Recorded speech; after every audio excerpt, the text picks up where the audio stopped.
નમસ્કાર દર્શક મિત્રો, ગુજરાતમાં આપણું સ્વાગત છે.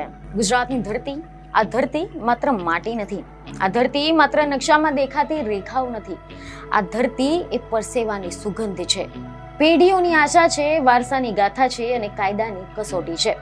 આ ધરતી માત્ર ભૌગોલિક સીમા નથી, માત્ર નકશામાં દેખાતી રેખાઓ નથી, માત્ર હેક્ટર અને એકરના આંકડા નથી. આ ધરતી એ ઇતિહાસ છે, એ સંઘર્ષ છે, એ મહેનત અને પરસેવાનો સંગમ છે. આ ધરતીએ સદીઓથી ખેડૂતોના હાથમાં રહેલી હળની લાકડી, બિયારણની આશા અને માવઠાની પ્રાર્થના જોઈ છે. ગુજરાતની જમીન પર રાજા રજવાડા બદલાયા, પ્રાંતો બદલાયા, શાસકો બદલાયા, પરંતુ એક વાત જે છે તે નથી બદલાઈ. એ છે જમીન પરનો અધિકાર અને તેની આસપાસનો સંઘર્ષ. અને આજે ફરી એક વખત ગુજરાતમાં ખેતીની જમીનને લઈને એક ગંભીર કાનૂની અને સામાજિક ચર્ચા ઊભી થઈ ગઈ છે. ફરી એકવાર ખેતીની જમીનને લઈને ગુજરાતની રાજનીતિ, કાનૂન અને સમાજની વચ્ચે ચર્ચાનો એક નવો અધ્યાય શરૂ થઈ રહ્યો છે. કારણ કે મીડિયા અહેવાલ અનુસાર એવી માહિતી સામે આવી છે કે ગુજરાત વિધાનસભાએ સૌરાષ્ટ્ર, ઘરખેડ, ગણોત, વહીવટ, પટાવટ અને ખેતીની જમીન વટહુકમ 1949ની કલમ 75 અને 75A માં મહત્વપૂર્ણ સુધારા પસાર કર્યા છે. આ સુધારો માત્ર ટેકનિકલ ફેરફાર નથી, આ સુધારો એ પ્રશ્ન ઊભો કરે છે કે કોણ ખેડૂત, કોણ પાત્ર, કોણ અપાત્ર અને સૌથી ગંભીર પ્રશ્ન, કોની ખેતીની જમીન ખાલસા થઈ શકે છે. આ પ્રશ્નને સમજવા માટે આપણે સમયના ચક્રને સહેજ પાછું ફેરવવું પડશે. તો મીડિયા અહેવાલ અનુસાર એવી માહિતી સામે આવી છે કે આ વાત છે 1960ના પહેલાની, કે જ્યારે આજનું ગુજરાત એક ન હતું. સૌરાષ્ટ્ર અલગ રાજ્ય હતું, કચ્છ અલગ રાજ્ય હતું, જ્યારે મધ્ય અને ઉત્તર ગુજરાત સહિતના જે વિસ્તારો છે તે બોમ્બે રાજ્યનો ભાગ હતો. દરેક પ્રાંતમાં જમીનની માલિકીની પ્રથા જુદી જુદી હતી. જમીન વ્યવસ્થાનો ઇતિહાસ જુદો હતો. રજવાડાના શાસકો, ભાયાતો, ગરાસદારો જમીનનો અધિકાર રાજાશાહી માળખામાં બંધાયેલો હતો. ખેડૂતો ખેતી કરતા, પરંતુ માલિકીનો અધિકાર ઘણી વખત તેમની પાસે ન હતો. જે તે સ્વતંત્રતા પછી જ્યારે જમીન સુધારણા કાયદો આવ્યો ત્યારે મુખ્ય ઉદ્દેશ એક જ હતો કે જે ખેડૂત જમીન ખેડે છે તેને જ માલિકી મળે. આ ભાવનાથી સૌરાષ્ટ્રમાં 1949નો વટહુકમ આવ્યો. 1955થી અમલ શરૂ થયો.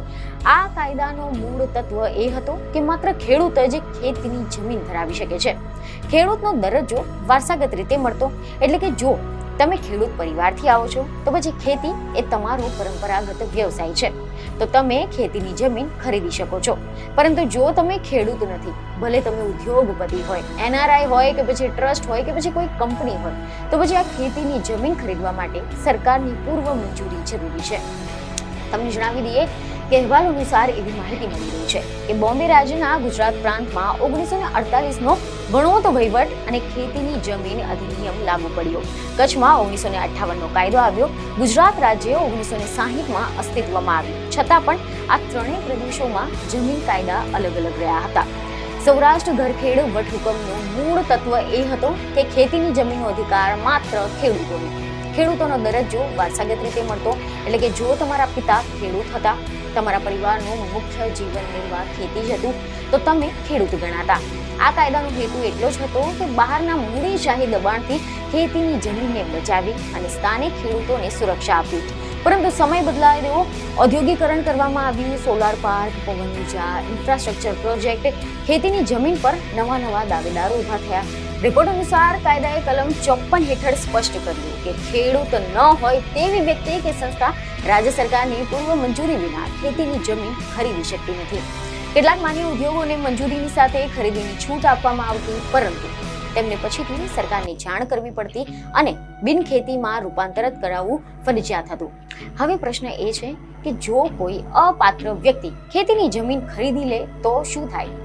તો અત્યાર સુધીમાં કલમ 75 હેઠળ જિલ્લા કલેક્ટરની સત્તા હતી કે તે આવી વ્યક્તિને સમરી એવિક્શન એટલે કે તાત્કાલિક હાંકી કાઢે, અને કલમ 75A હેઠળ જંત્રીના દરના 3 ગણો દંડ ફટકારી શકે છે. પરંતુ વ્યવહારમાં શું થતું? તો કે કાયદામાં સ્પષ્ટતા ન હોવાથી ઘણી વખત જમીનનો અંતિમ નિકાલ સ્પષ્ટ ન હતો.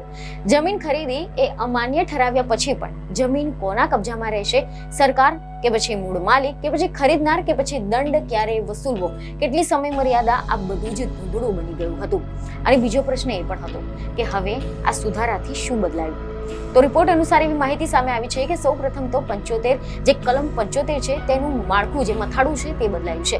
સમરી એવિક્શનના બદલે disposal of land transfer or acquisition of which is invalid, એટલે કે જમીનનું હસ્તાંતરણ અમાન્ય ઠર્યું અને તેનો નિકાલ કેવી રીતે કરવો, આ શબ્દોમાં જ દિશા બદલાઈ ગઈ છે. કારણ કે હવે ફક્ત હાંકી કાઢવાનું નહીં પરંતુ નિકાલ કરવાની પણ સ્પષ્ટ પ્રક્રિયા છે. જોકે અહેવાલો એવા પણ છે કે આ નવા સુધારા અનુસાર જો કોઈ જમીનનું વેચાણ હસ્તાંતરણ કાયદાનો ભંગ કરીને થતું હોય તો પછી કલેક્ટર કારણ દર્શક નોટિસ આપી શકે છે. વેચનાર અને ખરીદનાર બંનેને બોલાવીને પૂછતાછ કરવામાં આવશે કે શા માટે આ હસ્તાંતરણ અમાન્ય ન ઠેરાવવું જોઈએ. તપાસ થશે, પુરાવા ચકાસવામાં આવશે, દલીલો પણ સાંભળવામાં આવશે અને જો અંતે કલેક્ટર આ ઠરાવ કે પછી હસ્તાંતરણને અમાન્ય ગણાયું તો પછી તે જાહેર કરશે.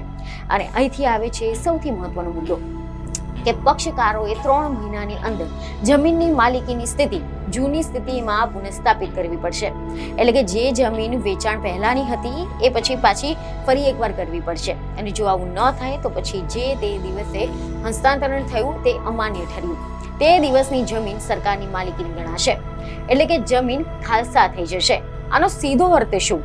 તો કે જો કોઈ ખેડૂત ન હોય અને તેની જે જમીન છે તે ખરીદી હોય અને તપાસમાં એ ખરીદી અમાન્ય ઠરે તો પછી 3 મહિનામાં આ જમીન મૂળ માલિકને પરત ન કરે તો પછી આ જમીન સરકારની થઈ જશે. આની સાથે જે કલમ 75A માં સુધારો કરીને સ્પષ્ટ કર્યું છે કે જંત્રીના દરને 3 ગણો દંડ વસૂલાશે અને દંડના બાદ 1 મહિનામાં જમીનનો કબજો અને હક પાછા પુનઃસ્થાપિત કરવાના રહેશે. હવે આનો અસરકારક અર્થ સમજીએ તો માનો કે એક ઉદ્યોગપતિ છે કે જે ખેડૂત નથી. તેણે સૌરાષ્ટ્રમાં 20 એકરની ખેતીની જમીન ખરીદી લીધી છે. તેણે પૂર્વ મંજૂરી નથી લીધી. વર્ષો સુધી તે જમીન તેના જ કબજામાં રહી છે. કોઈ ફરિયાદ નથી, કોઈ તપાસ નથી થઈ અને કલેક્ટરે ખરીદી અમાન્ય ઠરાવી. હવે તે ઉદ્યોગપતિને જંત્રીના દરના 3 ગણો દંડ ચૂકવવો પડશે અને જમીન 3 મહિનામાં મૂળ સ્થિતિમાં પરત આપવી પડશે. જો ન કરે તો પછી જમીન સરકારની થઈ જશે. આથી સ્પષ્ટ થાય છે કે ખેડૂત ન હોય તેવી વ્યક્તિ કે સંસ્થા જો કાયદાનો ભંગ કરીને ખેતીની જમીન ધારણ કરે તો પછી તેની જે જમીન છે તે ખાલસા થઈ શકે છે. પરંતુ અહીંયાથી ચર્ચા વધુ રસપ્રદ બની છે કારણ કે પ્રશ્ન એ માત્ર કાયદાનો નથી. પ્રશ્ન છે સામાજિક ન્યાયનો, આર્થિક વિકાસનો અને વહીવટી સત્તાનો. એવી ખબરો છે કે એક તરફ સરકારનું કહેવું છે કે આખા રાજ્યમાં જમીન કાયદામાં સમાનતા લાવવા માટે આ સુધારો જરૂરી છે. કચ્છ અને મધ્ય ગુજરાતમાં સમાન સત્તા પહેલેથી છે. લિમિટેશન એક્ટનો પ્રશ્ન પણ ઉભો થાય છે કે જો કોઈ 20 થી 25 વર્ષ પહેલા જમીન ખરીદી હોય, લાંબા સમયથી કબજો હોય તો શું તે માલિકીનો દાવો કરી શકશે? શું કાયદો પાછલી અસરથી આવીને જમીનની ખાલસા જાહેર કરી શકશે? સરકાર નિયમો બનાવશે ત્યારે જ સ્પષ્ટતા થશે. આ સુધારાનો સામાજિક અસર શું હોઈ શકે છે? તો જો કોઈ ખેડૂત ન હોય તેવી વ્યક્તિ હવે ખેતીની જમીન ખરીદતા પહેલા સાવચેત રહેશે. રિયલ એસ્ટેટ રોકાણ તરીકે ખેતીની જમીન ખરીદવાની જે પ્રથા છે તે ઘટી શકે છે. બિન ખેડૂત રોકાણકારો માટે જોખમ વધી ગયું છે, દંડ પણ અને જમીન ગુમાવવાની શક્યતા પણ. પરંતુ બીજી બાજુ ખરેખર ખેડૂતો માટે આ સંરક્ષણ રૂપ સાબિત થઈ શકે છે. કારણ કે ઘણા બધા કેસોમાં નકલી દસ્તાવેજો બનાવી અથવા તો કોઈ ખેડૂતના નામે જમીન ખરીદી અને પછી ટ્રાન્સફર કરાવવાની પ્રથા ચાલી રહી હતી અને હવે તપાસ અને પુનઃસ્થાપનાથી આજે સ્પષ્ટ જે પ્રક્રિયા છે આના કારણે હવે કાયદાનો ભંગ પણ મુશ્કેલ થઈ જશે. આ મુદ્દો માત્ર કાનૂનનો નથી, માનસિક પણ છે. કારણ કે જમીન એટલે સુરક્ષા. જો કોઈ વ્યક્તિએ લાખો કરોડો ખર્ચીને જમીન લીધી હોય અને પછી તે અમાન્ય ઠરે તો પછી આર્થિક અસર પણ ભારે થઈ શકે છે. તો ચાલો હવે સ્પષ્ટ અને સરળ ભાષામાં સમજીએ કે કોની ખેતીની જમીન ખાલસા થઈ શકે છે. તો એવા અહેવાલ છે કે એક એવી વ્યક્તિ કે જે સંસ્થા હોય કે જે ખેડૂત નથી અને સરકારે પૂર્વ મંજૂરી વિના ખેતીની જમીન ખરીદી કે અન્ય રીતે પ્રાપ્ત કરી હોય. બીજું કારણ એ કે જો તે ખરીદી અથવા તો હસ્તાંતરણ કલમ 54 અને 55 નો ભંગ કરીને કર્યું હોય. ત્રીજું કે કલેક્ટરની તપાસમાં આ હસ્તાંતરણ અમાન્ય ઠર્યું હોય. અને ચોથું કે નિર્ધારિત સમયગાળામાં જમીનની માલિકીની જૂની સ્થિતિ પુનઃસ્થાપિત ન થાય. આ 4 શરતો પૂરી થાય તો જ આ જમીન સરકારની માલિકીની ગણાશે. આ સુધારાનો અંતિમ અર્થ એ છે કે હવે કાયદો માત્ર કાગળ પર નહીં, અમલમાં પણ વધુ કડક બની શકે છે. તો દર્શક મિત્રો, જમીનનો પ્રશ્ન માત્ર કાયદાનો નથી, પરંપરાનો છે. કારણ કે ગુજરાતમાં ખેડૂત આ શબ્દ માત્ર વ્યવસાય નથી, ઓળખ છે. અને આ સુધારો એ ઓળખને જાળવવાનો પ્રયાસ છે કે સત્તાનો વિસ્તાર તે ચર્ચાનો વિષય છે. આગામી દિવસોમાં રાજ્યપાલની મંજૂરી, ત્યારબાદ નિયમોની જાહેરાત અને ત્યારબાદ અમલીકરણ, આ સમગ્ર પ્રક્રિયા પર સૌની નજર રહેશે.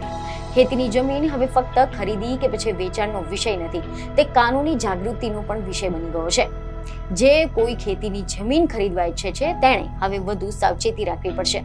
અને અંતમાં એક વાત સ્પષ્ટ છે કે ખેડૂત ન હોય અને કાયદાનો ભંગ કરીને ખેતીની જમીન ધારણ કરનારની જમીન ખાલસા થઈ શકે છે. અને આ બદલાવ માત્ર કલમનો નથી, આ બદલાવ ગુજરાતની જમીનની નીતિના નવા અધ્યાયનો પ્રારંભ છે. તો આશા છે કે આ માહિતી તમને મહત્વની લાગી હશે, જેથી અમારા વિડીયોને લાઈક અને શેર જરૂરથી કરજો. બીજી ખબરો સાથે ફરી મળીશું. ધન્યવાદ.